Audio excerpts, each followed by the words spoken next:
Appraisals are not reality. They are just one person's opinion based on fancy models, assumptions, and formulas that do not always reflect what is actually happening in the real estate market. Appraisers usually just want the deal to close. They don't want to be the one that comes in and causes a deal to die. And that is why appraisers often ask what the contract price is, and then they will look for ways to support that contract price with their appraisal.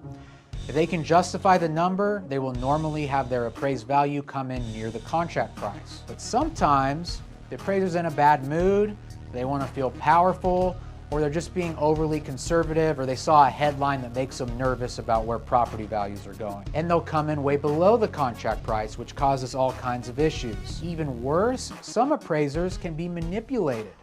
If the appraiser was hired by someone who benefits from a higher valuation, think a seller or a broker representing a seller that's pushing a deal, be extra cautious. The appraiser may skew assumptions at the direction of their client to justify a number that isn't real. Now, they're not supposed to do that, but that doesn't mean it doesn't happen. And here's the thing, appraisers don't take risks, they don't write checks, they don't own real estate.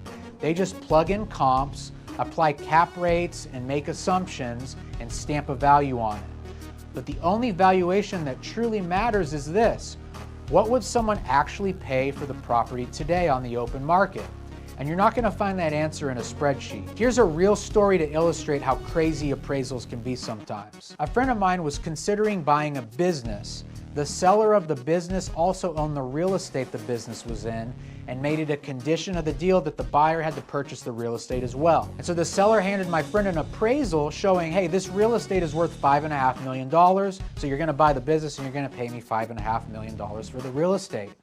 My friend thought that number was a little high, didn't seem right to him, so he gave me a call. I told him, hey, look, we'll value this property for you, but don't tell me what the appraiser said the property was worth until after we give you our valuation. Our valuation came in at $2.2 million. The appraisal came in at $5.5 million, which is just crazy. There's no market data to support that valuation. So my friend walked away from the deal, probably saving himself 7 figures and a lot of pain in the process. And this illustrates why you never make business and investing decisions based on an appraisal. Appraisals have their place, lenders need them, and they do provide a safeguard for property selling at crazy valuations in certain instances. But when it comes to investing, use real market data, use common sense, and talk to people who actually buy and sell property for a living. Because once you close on a property, the appraiser disappears and you're the one holding the bag. Follow for more commercial real estate breakdowns in plain